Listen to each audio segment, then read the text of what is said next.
ಬಾಗಲಕೋಟೆಯಲ್ಲಿ CM Siddaramaiah ಭರ್ಜರಿಯಾಗಿ campaign ಅನ್ನ ಮಾಡ್ತಾ ಇದ್ದಾರೆ. ಆಪ್ತ HY ಮೇಟಿಯವರ ಮಗನ ಪರವಾಗಿ ಈಗ ಮತ ಭೇಟಿಯನ್ನ ಮಾಡ್ತಾ ಇದ್ದಾರೆ. ನಮ್ಮ ಅಭ್ಯರ್ಥಿ ಉಮೇಶ್ಗೆ ವೋಟ್ ಹಾಕಿ ಆಶೀರ್ವಾದವನ್ನ ಮಾಡಿ ವಿಧಾನಸಭೆಗೆ ಕಳಿಸಿಕೊಡಿ. ಮೇಟಿಯವರ ಒಳ್ಳೆಯ ಕೆಲಸಗಳನ್ನ ಮುಂದುವರಿಸಬೇಕು ಅಂದ್ರೆ ಉಮೇಶ್ ಮೇಟಿ ಶಾಸಕರಾಗೋದು ಅತ್ಯಗತ್ಯವಾಗಿದೆ. ಈಗ ಬಿಜೆಪಿಯವರು ಶಾಸಕರಾದರೆ ಮೇಟಿ ಮಾಡಿದಂತಹ ಒಳ್ಳೆಯ ಕೆಲಸ ಮುಂದುವರಿಸೋಕೆ ಸಾಧ್ಯವಿಲ್ಲ. ಉಮೇಶ್ ಮೇಟಿಯವರನ್ನ ಆಯ್ಕೆ ಮಾಡಿದ್ರೆ ನಿಮ್ಮ ಪ್ರತಿನಿಧಿಯಾಗಿ ಒಳ್ಳೆಯ ಕೆಲಸವನ್ನ ಮಾಡ್ತಾರೆ ಅನ್ನೋ ನಂಬಿಕೆ ನನಗಿದೆ ಅಂತ ಸಿದ್ದರಾಮಯ್ಯ ಹೇಳಿದ್ರು. ಇದೇ ವೇಳೆ ಬಿಜೆಪಿ ವಿರುದ್ಧ ಕೂಡ ವಾಗ್ದಾಳಿಯನ್ನ ನಡೆಸಿದ್ರು. ಬಿಜೆಪಿಗರು ಸುಳ್ಳು ಅಪಪ್ರಚಾರವನ್ನ ಮಾಡ್ತಾ ಇದ್ದಾರೆ. ಅವರು ಅಧಿಕಾರದಲ್ಲಿದ್ದಾಗ ಏನೂ ಮಾಡಲಿಲ್ಲ.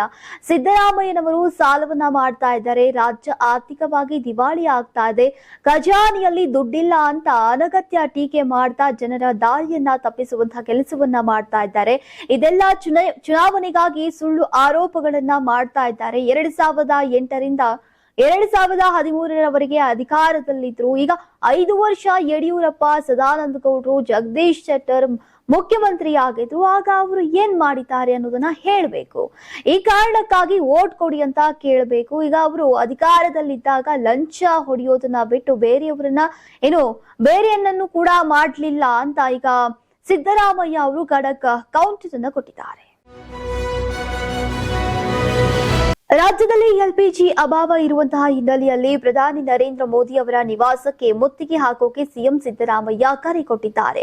ಬಾಗಲಕೋಟೆಯಲ್ಲಿ ಮಾತನಾಡಿರುವಂತಹ ಸಿದ್ದರಾಮಯ್ಯ ಗ್ಯಾಸ್ ಸಿಲಿಂಡರ್ ಪ್ರಭಾವದ ವಿಚಾರದಲ್ಲಿ ಕ್ರಮವನ್ನ ಕೈಗೊಳ್ಳಬೇಕಾಗಿರೋದು ಕೇಂದ್ರ ಸರ್ಕಾರದ ಕರ್ತವ್ಯವಾಗಿದೆ. ರಾಜ್ಯ ಸರ್ಕಾರದ ಪಾತ್ರ ಇದರಲ್ಲಿ ಇಲ್ಲ.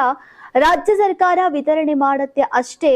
LPG ಸಿಗ್ತಾ ಇಲ್ಲ ಅಂತ ಆಟೋ ಚಾಲಕರು ಆಹಾರ ಸಚಿವರ ಮನೆಗೆ ಮುತ್ತಿಗೆ ಹಾಕುವುದಲ್ಲ, ಮೋದಿ ಮನೆಗೆ ಮುತ್ತಿಗೆ ಹಾಕಬೇಕು ಅಂತ ಸಿಎಂ ಅವರು ಕರೆ ಕೊಟ್ರು.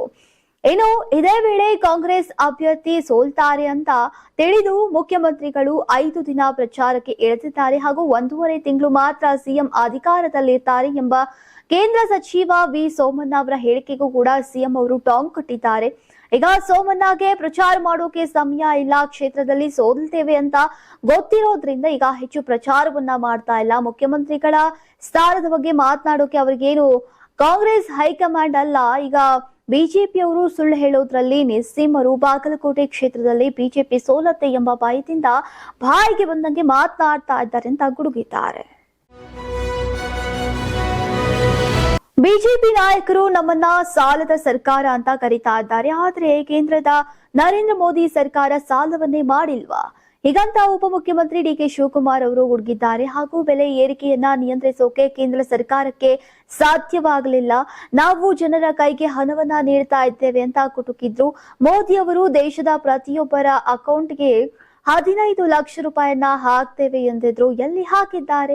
ಅಷ್ಟೇ ದಿನ ಯಾರಿಗಾದ್ರೂ ಬಂದಿದ್ಯಾ? ನಾವು ಕನಿಷ್ಠ ಪಕ್ಷ ಗೃಹಲಕ್ಷ್ಮಿ ಯೋಜನೆಯಡಿ 2,000 ರೂಪಾಯಿ ಉಚಿತ ವಿದ್ಯುತ್, ಅಕ್ಕಿ ಮತ್ತು ಬಸ್ ಪ್ರಯಾಣದ ಮೂಲಕ ಜನರಿಗೆ ಸಹಾಯವನ್ನ ಮಾಡ್ತಾ ಇದ್ದೇವೆ. ಜನರ ಬಗ್ಗೆ ನೈಜ ಕಾಳಜಿ ಇದ್ದರೆ ಕೇಂದ್ರ ಸರ್ಕಾರ ಕೂಡ ಇಂಥದ್ದೊಂದು ಯೋಜನೆಯನ್ನ ರೂಪಿಸಲಿ. ಜನರ ಬ್ಯಾಂಕ್ ಖಾತೆಗಳಿಗೆ ತಿಂಗಳಿಗೆ 10,000 ರೂಪಾಯಿ ಆರ್ಥಿಕ ನೆರವನ್ನ ನೀಡಲಿ ಅಂತ ಸವಾಲನ್ನ ಹಾಕಿದ್ರು.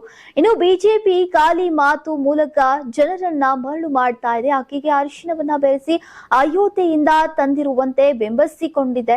ಈಗ ಅಕ್ಷತೆಯನ್ನ ಮನೆ ಮನೆಗೆ ತಲುಪಿಸಿದ ರೀತಿಯಲ್ಲಿ LPG ಸಿಲಿಂಡರ್ಗಳನ್ನ ಯಾಕೆ ಪೂರೈಸಬಾರದು ಅಂತ ವ್ಯಂಗ್ಯವಾಡಿದ್ರು. ನನ್ನೊಬ್ಬನಿಂದ ಅಥವಾ ಸಿದ್ದರಾಮಯ್ಯ ಅವರೊಬ್ಬರಿಂದ ಈಗ ರಾಜ್ಯ ಸರ್ಕಾರ ನಡೀತಾ ಇಲ್ಲ. ಇಬ್ರು ಒಟ್ಟಿಗೆ ಶ್ರಮಿಸಿ ಕಾಂಗ್ರೆಸ್ ಅಧಿಕಾರಕ್ಕೆ ತಂದಿದ್ದೇವೆ. ಉಪಚುನಾವಣೆಯಲ್ಲಿ ಕೂಡ ಒಗ್ಗಟ್ಟಿನಿಂದ ಕೆಲಸವನ್ನ ಮಾಡ್ತೇವೆ. ನಮ್ಮೊಂದಿಗೆ ಪಕ್ಷದ ಕಾರ್ಯಕರ್ತರು, ಶಾಸಕರು ಹಾಗೂ ಸಚಿವರು ಇದ್ದಾರೆ ಅಂತ DKಶಿ ಹೇಳಿದ್ರು. ನೀವು ಸಣ್ಣ ಆಗ್ಬೇಕಲ್ವಾ? ಅದು ಒಂದು ಉತ್ತಮ ಆಹಾರದಿಂದ ಸಣ್ಣ ಆಗ್ಬೇಕಲ್ವಾ? ಪ್ರತಿದಿನ ನಮ್ಮ ಜೀನಿ ಸ್ಲಿಮ್ ನ ಯೂಸ್ ಮಾಡಿ ಯಾವುದೇ ಸೈಡ್ ಎಫೆಕ್ಟ್ ಇಲ್ದಂಗೆ ನೀವು ಸಣ್ಣ ಆಗ್ತೀರಾ.